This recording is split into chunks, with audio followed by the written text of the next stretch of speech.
On a peaceful Arizona afternoon, Brian Welch and his daughter Janaea share a mutual love for music. That's a song! But just a few years ago, Brian would have given anything for just a few moments of peace. I want to be here for Janaea. I wanted her to, she lost her mom to drugs, and I just need your help. Please, just help me, God. I said it from my heart. Are you ready? Known to his fans and friends around the world as Head, Brian made it big, multi-platinum big, as co-founder and lead guitarist of the band Korn.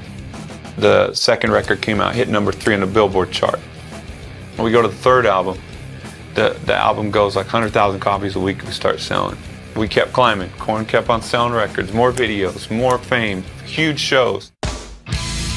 The band's unique sound, called nu metal, is a mixture of heavy metal and alternative rock. It catapulted these 5 friends from Bakersfield, California into superstardom. And while most of the world saw Brian the Rockstar, the man who had it all, Brian tells a different story of how he was dying inside and attempted to kill the pain with drugs and alcohol. I go back on the road and I start drinking, you know, and just be like, okay guys, let's party. Sweep all the pain under the rug, kept sweeping it under the rug. While it didn't seem to affect his music, it had a devastating effect on his marriage. I'd go home and me and my ex-wife would do drugs and fight while Korn's just climbing up to the top. Brian tried several times to quit the drugs, but he was powerless to fight them. Then the arrival of his daughter Janaea changed everything. Brian and his wife Rebecca went on the straight and narrow, at least for a while. And that was like the best thing. That I was like, life's going to be good now. Life's going to be good. I got my band, I got my wife, I got my baby. We're still climbing up. And then I go back on tour. I got clean while she was born and stuff. I go back on tour, pop open the beers after the first show. I'm instantly hooked again. Rebecca starts doing speed at home with the baby. And I'm still climbing, you know, success. And home is just horrible. Rebecca's missing. I'm missing my baby so bad. When I come home, I'm so drunk or hungover. And then I spent a couple days with my kid. I ended up bumping into someone that does speed. I do speed at home with my kid. And it just gets worse at home while the success grows, you know? Then his wife left him and Janaea, and they divorced. I panicked. I mean, nothing. My Rockstar dream, my money, nothing, none of my power, none of my gangster friends could stop that trauma from happening. Eventually, Brian won custody of Janaea. But that started a tug of war in his heart. He wanted to take care of his daughter, but hated exposing her to the wild party life of Korn. How could you leave a huge band that's like one of the biggest bands, like it's coming around, rock bands that changed like music, you know? It's like, how can you leave that? But how can I not be there for my daughter? As Brian agonized over his decision, he dove deeper and deeper into drugs and alcohol. Then one day, he heard his daughter singing a Korn song. When I heard Janaea singing a Korn song called Addict, it stands for All Day I Dream About Sex. It's like a party song, you know. And when she sang that, you know, she didn't know what she was singing, but it was like, well, what am I doing to my kid, you know? I felt like a loser, the biggest loser in the world. And that's when, around the time when I was having those thoughts, you know, I'm no good for this kid, you know. During that time, Brian went into real estate with 2 partners who happened to be Christians. They never troubled Brian with their faith until... At one point, you reached out to them. What happened? What made you reach out to them? And because you knew they were Christians. They actually reached out to me. Through an email, Brian told his partners how his life was falling apart. One of them replied with a verse from the Bible.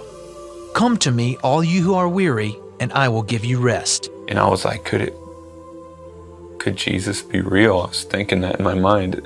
Is this guy not just a goody-goody? Could there really be a God? And is he calling me? And I was like, I looked up that scripture and I wanted it to be true. Eventually, Brian went to church with him. So we went to the service and the music came on and all these people went up to the front, started praying, and I was like, this place is weird. But I was drawn. I felt something going on. He said, does anybody want to receive Christ? And I did it for myself. I was like, and I said the prayer, went home, rolled up a $100 bill, laid out a big line of speed, snorted it, and said, I remember it perfectly too. I was clear. And I said, Lord, if you're real like that guy says, please take these drugs from me. I can't quit. I want to do them, but I want to stop. Brian snorted speed and read the Bible for a week, searching for answers. Then one day, and I felt this peaceful presence, and I started shaking a little bit, and I got goosebumps everywhere. And the first thing I felt was, I love you. And I was like, Father, I was frozen. I said, Father. I was like, this is God.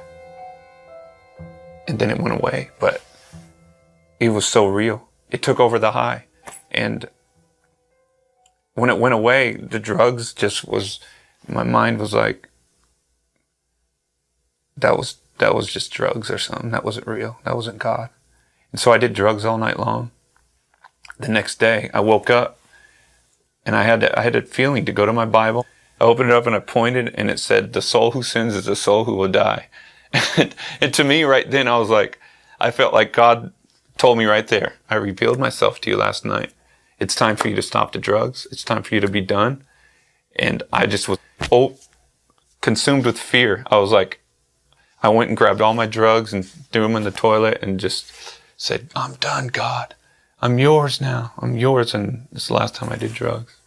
That's pretty major for that to happen, for somebody to be on drugs for so long. Yeah. It was a miracle. And to be totally clean. at that same time in 2005, Brian split from Korn and sent the music world into a spin. Brian, on the other hand, was baptized in the Jordan River and started his new journey. Well, how did it feel to be released from Korn? To tell you the truth, God was real. He revealed himself to me. He kept revealing himself to me. And I felt his presence at my house. He's speaking through my kid. Like, just all this crazy stuff was happening, and that's all that mattered to me. I was like, okay, that band stuff, the stardom, the money, everything, it doesn't matter anymore. It's God. God, it was so real that I was like, I don't care what I do the rest of my life. That was cheating. Brian has taken his responsibility as a father head on. And now, instead of lewd lyrics, Janaea hears her dad talking about the love of Jesus. Brian chronicled his story in a best-selling autobiography called To Save Me From Myself. He's also back in the studio working on a new album. Both the book and the music reflect Brian's journey from self-destruction into the loving arms of God. Why do you think God put you here on this earth? He put me on earth to have fellowship and intimacy with him. I mean, I'm going to spend as much time as I could possibly spend getting to know him every day. I don't want to waste any time. I wasted enough time.